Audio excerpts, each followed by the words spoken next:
नमस्कार, मैं हूं संजय शर्मा। आप देख रहे हैं 4 PM न्यूज़ नेटवर्क। राजा चाहता है कि उसके सामने हर कोई झुककर उसको सलाम करे।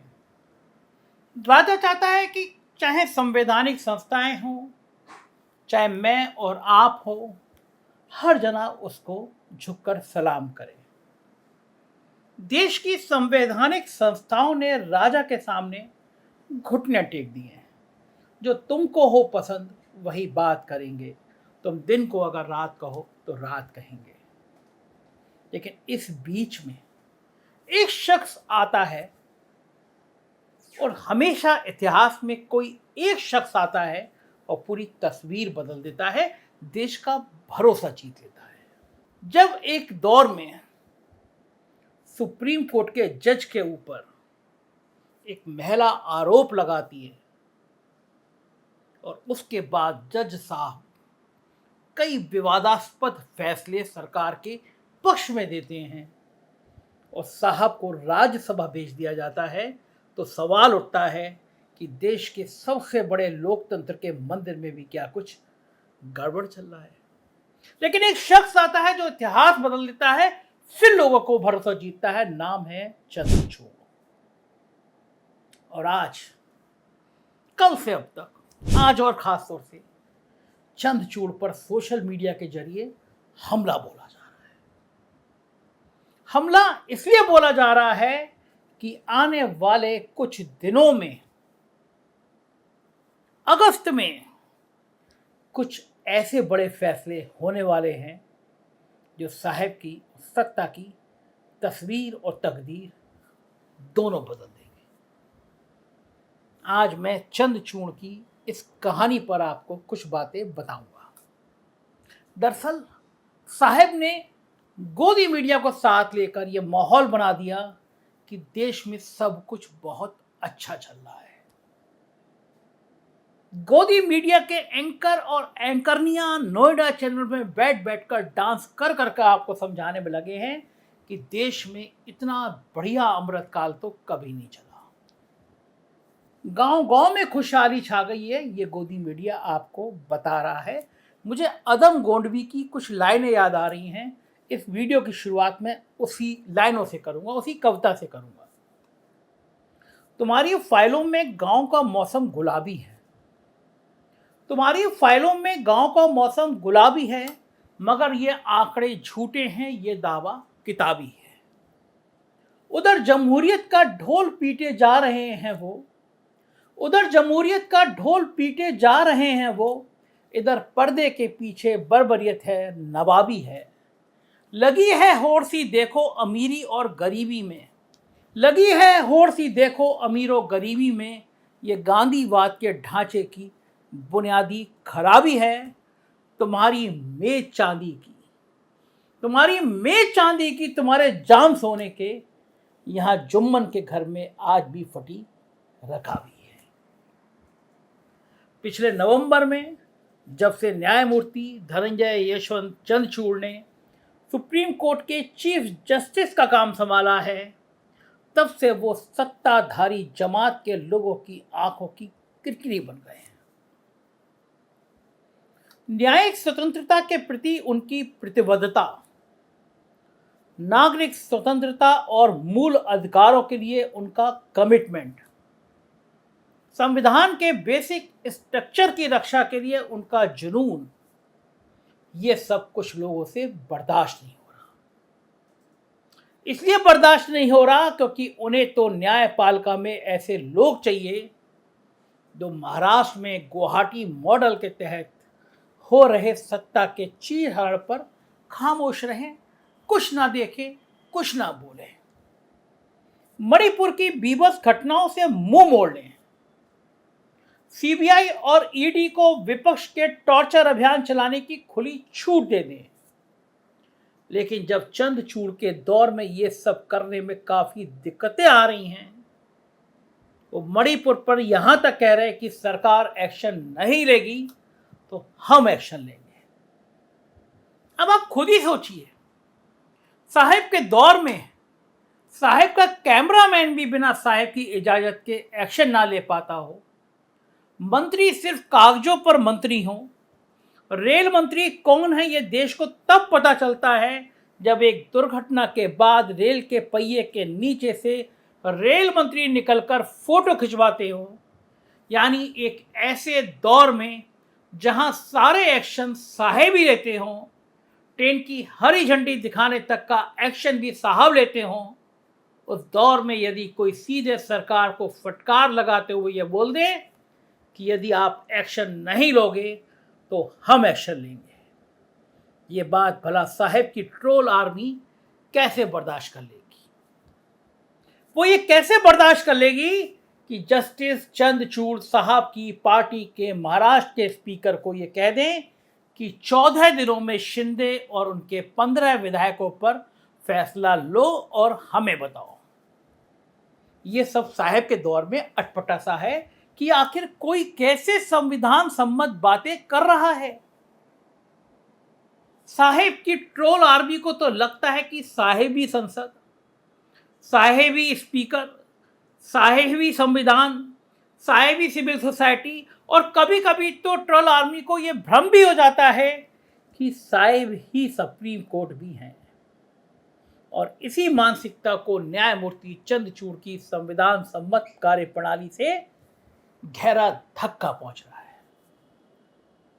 अब जरा देखिए कि सरकार की कारगुजारियों से जुड़े कितने मामलों पर न्यायमूर्ति चंद्रचूड़ या तो संविधान पीठ बना चुके हैं या बनाने की तैयारी में। मैं आपको एक एक करके गिनाता हूं। पहला बड़ा मुद्दा, दिल्ली विधानसभा बनाम एलजी। साहेब की नाक का सवाल। सुप्रीम कोर्ट ने फैसला दिया और साहेब ने फैसले को ना मानकर अध्यादेश लिया है। साहेब को बर्दाश्त ही नहीं है कि केजरीवाल की हुकूमत दिल्ली में कायम हो जाए। साहेब सहन कर ही नहीं सकते कि केजरीवाल का इकबाल दिल्ली में कायम हो जाए, लिहाजा मामला संविधान पीठ पर चला गया। दूसरा बड़ा मामला, धारा 370, 5 अगस्त की रात का पूरा खेल। सुनवाई शुरू, बहुत तेजी से शुरू। तीसरा बड़ा संवेदनशील मामला, महाराष्ट्र का मामला, साहेब की नाक का मामला, साहेब के भविष्य का मामला, क्योंकि महाराष्ट्र उत्तर प्रदेश के बाद सबसे ज्यादा सीटें देने वाला राज्य है। चौथा, दल बदल कानून। कौन विधायक किस भाव बिकेगा, कौन विधायक किस भाव टूटेगा, इसका फैसला भी अब संविधान पीठ करने जा रही है। पांचवा, दिल्ली सेवा अध्यादेश।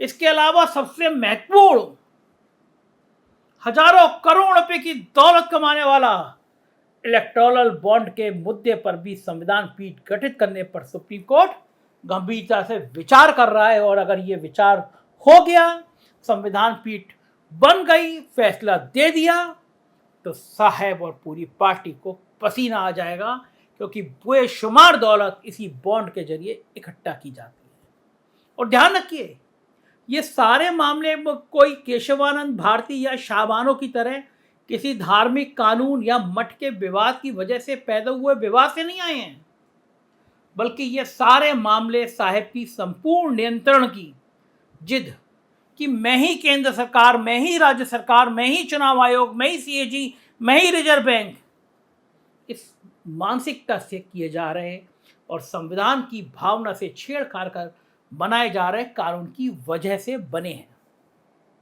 वैसे साहेब ने अपनी निरंकुश मानसिकता की झलक सत्ता संभालने के पहले साल में दिखा दी थी, जब उन्होंने हाई कोर्ट और सुप्रीम कोर्ट में जजों की नियुक्ति के लिए कॉलेजियम सिस्टम को हटाकर उसकी जगह राष्ट्रीय न्यायिक नियुक्ति आयोग को संसद से पारित करवा दिया था, एनजेएसी।